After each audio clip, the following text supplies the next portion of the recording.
अस्सलाम वालेकुम। आज हम इस वीडियो में सेकंड ईयर का जो लास्ट लेसन है मुस्तफ़ा कमाल, उसको हम डिस्कस करेंगे।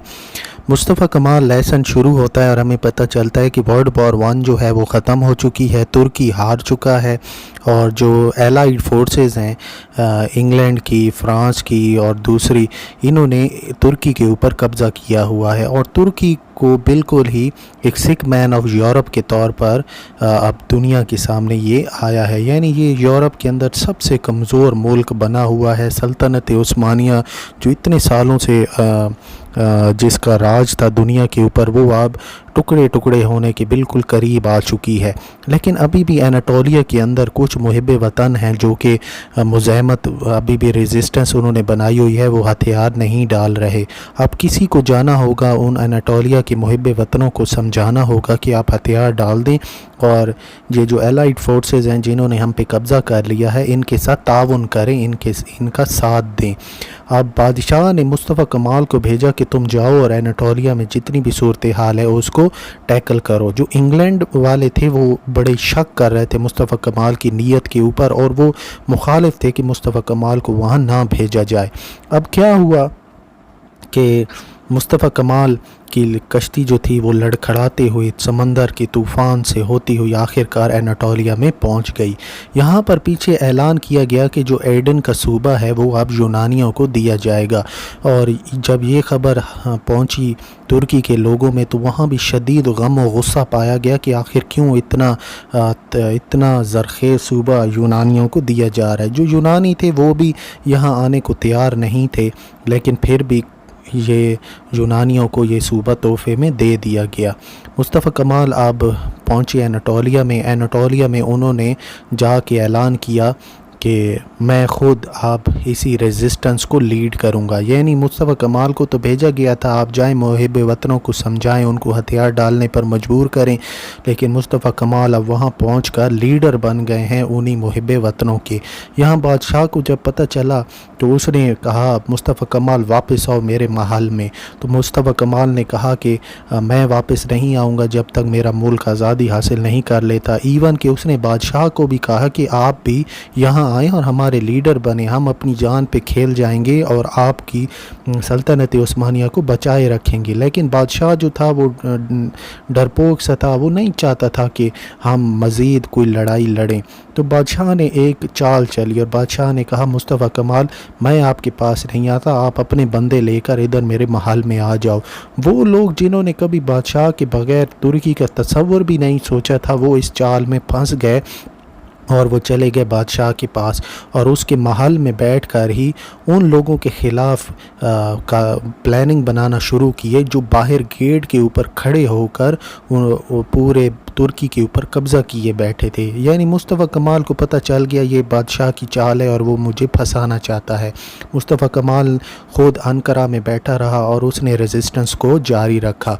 अब यहाँ पर हमें बताया जाता है कि तुर्की के लोगों की लड़ाई हुई आर्मेनिया के साथ और आर्मेनिया जो था उसको बहुत ही शिद्दत के साथ और जलील करके तुर्की वालों ने हरा दिया।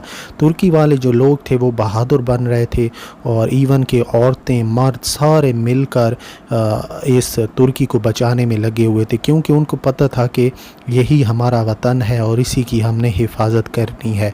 अब सब लोगों को ये भी पता चल गया कि असल जो हुकूमत है वो असल में अनकरा में मुस्तफ़ा कमाल के पास है और यही मुस्तफ़ा कमाल की जो नेशनल असम्बली है यही अब तुर्की की तकदीर का फ़ैसला करेगी। और जो बादशाह बैठा है इस्तांबुल में वो बस एक कठपुतली बादशाह है, उसकी तरफ से जो भी हुक्म आया हम उसको नहीं मानेंगे। अब एलाइज़ ने क्या किया कि ऑटोमन एम्पायर की बंटवारा करना शुरू कर दिया, इलाके जो थे वो बांटना शुरू कर दिए और जो तुर्की जो इतनी बड़ी सल्तनत थी, तुर्की को अब एक छोटा सा बंजर सा इलाका माना जाएगा। ये एक कॉन्ट्रैक्ट साइन करवाया गया। अगर उस पे साइन भी कर दिए जाते तो कोई भी नहीं था ये सारी चीज़ों को इम्प्लीमेंट करवाने वाला, नाफिज करवाने वाला। अब नेक्स्ट हमें ये पता चलता है कि तुर्की और यूनानियों के दरमियान जंग हुई। ترکی جو تھے وہ ہائٹ پہ بیٹھے تھے، بلندی پہ بیٹھے تھے، یونانی جو تھے وہ نیچے موجود تھے، اور ان دونوں کے قوموں کے درمیان شدید لڑائی ہوئی، اور آخر میں ترکی نے یونانیوں کو ہرا دیا اور ان کو دھکیلا میڈیٹرینین سمندر کی طرف۔ وہاں پر ایک جہاز آیا اور وہ جہاز صرف مہاجرین کو لے کے جانے والا تھا، اور جتنا بھی ہو سکتا تھا لوگ جو تھے، جو یونانی جو آئے تھے ترکی میں، یہ سوچ کر کہ یہاں پر ہم اب نہ اپنے پرماننٹلی ہم یہاں پہ رہیں گے، وہ اب اپنی یہاں سے جان بچا کر بھاگنے والی کر رہے ہیں۔ اچانک سے ترکی نے ایک ایک کر کے اپنے سارے علاقوں کو چھڑوا لیا، اور ازمیر کے اندر ایک لائن میں، ایک کیولری میں مصطفیٰ کمال داخل ہوتا ہے۔ دونوں طرف گھوڑ سوار ہوتے ہیں اور راستے میں کاریں چل رہی ہوتی ہیں، جس میں سب سے پہلی کار میں مصطفیٰ کمال جو ہے وہ بیٹھا ہوتا ہے۔ ہمیں یہ بات پتہ چلتی ہے کہ کچھ ہی دنوں بعد ازمیر کے اندر آگ بھڑک اٹھتی ہے اور شہر کا بہت سارا حصہ جھلس جاتا ہے، آگ میں جل جاتا ہے۔ اب سلطنت عثمانیہ جو کہ ارطغرل کے بیٹے عثمان نے بنائی تھی، وہ آخرکار ختم کر دی جاتی ہے، اور مصطفیٰ کمال پریزیڈنٹ بن جاتے ہیں، اور وہ جنرل عصمت عینون پہلے وزیر اعظم بن جاتے ہیں، اور یہ بات ہوتی ہے 1923 میں۔ اب ہمیں نیکسٹ کچھ پورشن اس لیسن کا ریفارمز کے بارے میں بتایا گیا ہے کہ مصطفیٰ کمال جب پریزیڈنٹ بنے تو انہوں نے ترکی کے اندر کون کون سے ریفارمز لائے، کون کون سے کام اس نے کروائے۔ سب سے پہلے اس نے ایجوکیشن پہ کام کیا، یعنی جو رومن سکرپٹ ہے وہ انٹروڈیوس کروایا، یعنی لوگوں کو ABC پڑھائی۔ وہ خود ہاتھ میں چاک لے کر گاؤں گاؤں جاتا، اور پوری جو قوم تھی وہ دوبارہ سے اسکول میں آئی، اور وہاں پر انہوں نے ABC سیکھی۔ مصطفیٰ کمال یہ اعلان کرتا کہ میں فلاں دن آؤں گا یہ سب کچھ سیکھنے کے لیے، اور مصطفیٰ کمال سخت سزائیں بھی دیا کرتا تھا جو لوگ سبق یاد نہیں کر کے آتے تھے۔ اور فیز ٹوپی آپ نے اکثر دیکھی ہوگی، ایک لال رنگ کی جھالر والی ٹوپی یہ ترکی کے لوگ پہنا کرتے تھے۔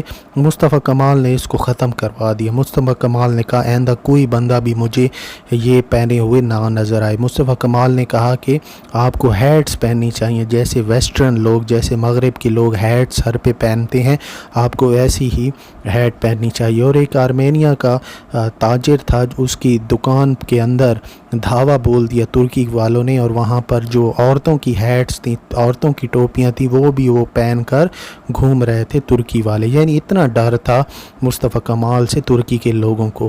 اور نیکسٹ جو بہت ہی ریولوشنری اور انقلابی کام مصطفیٰ کمال نے کیا وہ یہ ہے کہ اس نے عورتوں کے پردے ختم کر دیے، یعنی وہ گاؤں گاؤں گیا اور وہاں پر لوگوں کو بتایا کہ عورتوں کی تعلیم کتنی اہم ہے، اسی لیے عورتوں کے جو پردے ہیں، جو نقاب ہے، برقع ہے، وہ بالکل ہی طریقے سے ختم کر دیا، اور آئندہ کے بعد کوئی بھی عورت مجھے نقاب یا برقعے میں نظر نہ آئے۔ ساتھ میں انڈسٹریل ڈیولپمنٹ بھی کی۔ ہم یہ بات جانتے ہیں کہ ترکی کے اندر سلطنت عثمانیہ میں بہت ہی تھوڑی انڈسٹریز تھیں، یہ مصطفیٰ کمال کی بدولت ہی تھا کہ اتنی زیادہ انڈسٹری وہاں پر لگی۔ بینکنگ کا نظام انٹروڈیوس کرایا گیا، اور جتنا قرضہ تھا جو پچھلی حکومت نے لیا تھا وہ قرضہ بھی دیا، اور کوئی بھی نیا قرضہ مصطفیٰ کمال نے نہیں لیا، اور پرانی حکومت کے قرضے کو بھی اس نے اتارا۔ بعد میں یہ سب کچھ اتنا زیادہ ہیوی انڈسٹری بھی لگائی گئی، روڈز بنوائے گئے، ریلوے کا نظام وہاں پر انٹروڈیوس کروایا گیا، اور ترکی نے بہت ہی تھوڑے وقت میں اتنی ترقی کر لی جتنی کہ یورپ کو کئی سال لگ گئے ترقی کرنے میں۔ اور یہ سب کچھ صرف مصطفیٰ کمال کے ذریعے ہی ہوا۔ یہ مصطفیٰ کمال ایک طرف تو ڈیموکریٹک تھا اور دوسری طرف وہ ایک ڈکٹیٹر بھی تھا۔